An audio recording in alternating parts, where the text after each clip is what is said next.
Hello, and thank you for joining us again. I have here another collection, sort of a part two almost, if you will, on my super cheap swords. These are some of the cheapest blades you can get that are sword-like objects. As I mentioned in a few videos already, my favorite category is, I kind of call it a what-if category. What is category.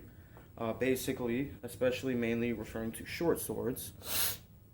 Sometimes, you get into the, I'll bring up the messer again, reference the messer. Is it a big knife? Is it a short sword? Is it a machete? And I don't mean that for the messer specifically. I mean that, as a category, as a general classification of swords and blades, machetes, etc. So anyhow, these all fall into that category. The part one video I did, go ahead and check that out, is the super cheap katana versions of these, really inexpensive sword-like objects. This one is a little more, on the end of similar to broadswords, except for the last one here, and this one right here, and we'll get to that. This bad boy right here. But let's get right in. Luckily for me, each and every one on this layout here that I have done some test cutting and thrusting with. So I can actually give feedback on all of them and give you an idea of which one is, I would say, just about the best. So we'll start with this one here. This is another one of those KC Edge specials. Thin blade, stainless steel. These are all stainless steel, everything on the table here. This one in particular, very nice, good thruster. It's very similar to the first one that I reviewed on the katana version of these cheap swords. Just a little too light. It's very good at thrusting, cutting not so much. It just doesn't have the mass. So I'm not gonna get too much into that one. What I do like about it is, once again, it is very light, very flat, very nimble blade. A little uncomfortable in the handle. I'm not the biggest fan of these wraps, but this cord isn't too bad. Sometimes it's just the type of cord that's on it that really agitates the hand. Then again, I haven't really tried using any of these with gloves. But anyways, let's move right along. This is another one that's very similar to the one that I just showed. This is the Hero Edge, another stainless steel. But what I kind of like about this one, these aren't bladed here, but you might be able to sharpen them up. It's just that this style kind of gives you almost like a little crossguard here, like a forward swept crossguard, I guess, Definitely super fantasy. These are all, more fantasy swords or sword-like objects. This one wasn't too bad on the cutting. Just, once again, not a lot of mass behind it. So just, I'll take a real sword, That's why these get into that category where I don't really consider them in the sword category necessarily. For me, a sword's got to be able to go toe-to-toe with another bladed sword, and or be able to, at least survive going up against some armor, I don't really feel that these would last very long.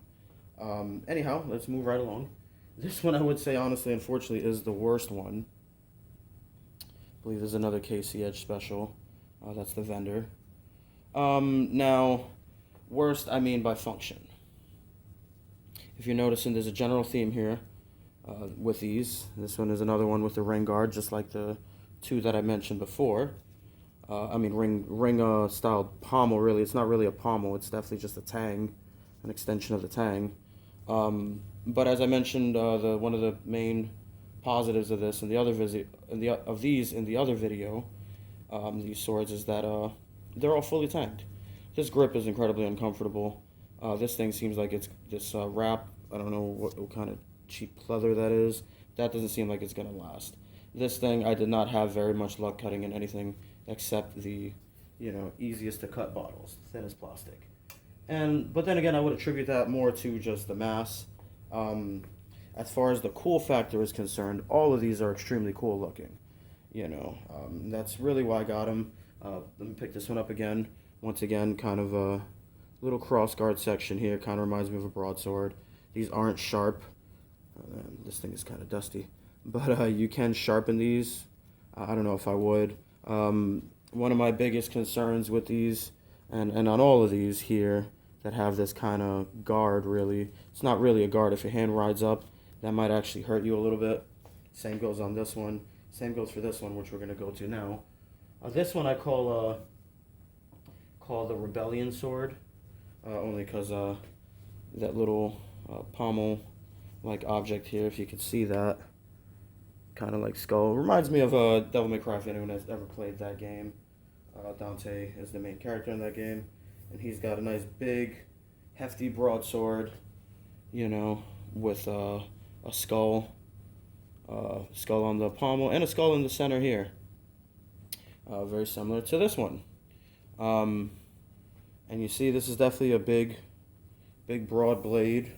Yeah, these are all small in the small sword category, if you would put them in a sword category. This one cuts phenomenally just due to the, you know, look how thick, and you know, that's a thick, stiff blade. This thing definitely cleaves with no problem, thrusts pretty well. You know, I can't really complain about this one. This one's definitely in one of my tops. That's why I left my favorite two, my favorite for the last two, my favorite two that I have here. This is definitely in one of the tops. But my main concern about this one is, like with the other ones, your hand rides up here. That's definitely biting into your skin, your flesh. And that's not going to be very pleasant. And I just, you know, the grip, the wraps on these are just not a big fan of them. You know, I've already mentioned enough in both videos, the wrap jobs. This is another one. I don't like that fabric. Just two pieces of wood sandwiched there. As you can see, this is a nice thin blade.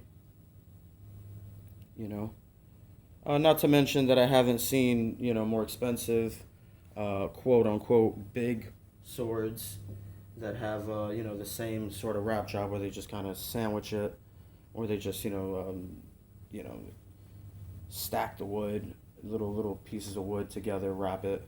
But normally they at least use a better leather than this sort of cord. Anyways, we're going to move on to my last, and I'm going to say the best one on the table. This one almost, if you're looking at that blade, almost should have made it into the category with the katanas, part one of this video. But just due to the handle and the fact that it almost has like a pommel, and it's kind of more of a single-handed, you know, it kind of has even a curve on the handle there, if you can see that. See, it's a curved handle there. It's not straight like most katanas. Most katanas are definitely two-handed. This is definitely only a hand and a half. I put this into the category of the broadswords. This guard here also, you know, that's not a ring guard, Suba-styled guard. This is just a single-edged, and it does have a nice pronounced curve there on the blade, which really assists in the cutting. That's why this one gets basically the top. This thing cleaves through all the bottles with ease. I haven't tested any jabs with this spike on the bottom here. Looks like you could sharpen that up, but I wouldn't want to. You know, you put your hand on there, you're definitely going to cut yourself. Honestly, this isn't as uncomfortable as it looks when you get the second hand on there.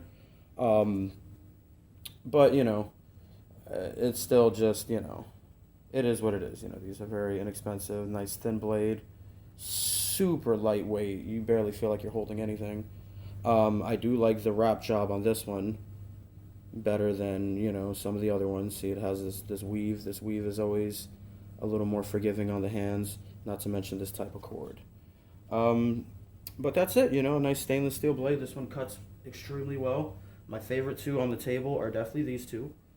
You know, but I still wouldn't really call them swords, you know what I mean? They're definitely more machete-like objects. You know, you can definitely cut plenty of vines and stuff. But against harder targets, I don't think they last very long. And, you know, mentioning, you know, what I bring up over and over again on these is the handle. Just a fine quality hilt, or just not even a fine quality hilt, just one that's taken a little more time and thought into the comfort of the hand, you know, a little more ergonomics maybe, goes a long way when you're doing these things. When you're using these kind of, you know, swords or blades. Once again, cool feature that a lot of them come with is these little throwing knives that you see here. You know, This one has a set, that one has a set, that one has a set. This one I haven't even taken out of the set. They're still in the plastic. I'll show you that. Haven't even used those yet at all.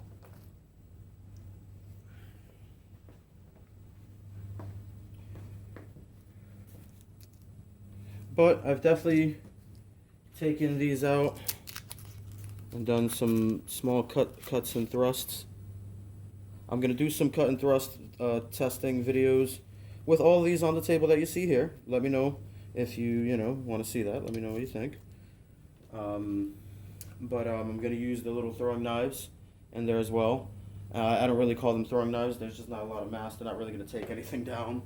More just like annoy it. Anyhow, this is the part 2 of the super cheap sword machete. Reviews. I've gotten quite a few of these. Obviously, I'm thinking of throwing up some of these for prizes on some of our armored combat competitions and matches. Go ahead and check out some of those. But for now, general overall feedback and thoughts. These are all pretty good to carry. They're super light. If you were hiking or trekking with them and you wanted to carry one, it would be light. I don't know, how the authorities would feel about a lot of these. Full disclaimer, good luck convincing the authorities that these are machetes or survival machetes or survival tools. Anyhow, that being said, that kind of brings it back into the category of maybe it is a sword. But, I will throw in again, these don't meet my requirements for really the category of sword. These would not really, when I got them, I thought they would work good as short swords, but stainless steel just doesn't really cut it for swords. Once again, I'm going to say that carbon steel all the way, even on short swords. Stainless steel is great for knives and legit machetes, These will cut things, these will, thrust into things, but if you try to take it against another sword or some armor, I don't see them lasting very long. But I did keep a few myself, my top. I really like the marine machete swords that they make, even though those are stainless steel. The handle on those are just so much better. I recently got in and did a review video on the marine double edge, short sword machete. Check that out. I have another one that's very similar. But this one is more like a katana. It has a curved blade and a single edge that I'm going to do a review video soon on that one. Those are, I'm going to say just about, of these, cheapo types, my favorites, honestly. I don't know, I just think and I think it really comes down to the handle once again. They actually give you a little more of a handle. Not saying that there aren't others out there that come with more elaborate handles, but utilize, the same design of stainless steel blades. I have a few others that I got to bring up, but I'll do a review videos on those separate. Anyways, let me know what you think of these guys. Let me know if you want to see, what they can do as far as cutting and thrusting. Go ahead and check out some of those matches, some of my armored combat matches, where especially coming up, we're going to be giving away some of these as prizes. Alrighty, thank you for joining us.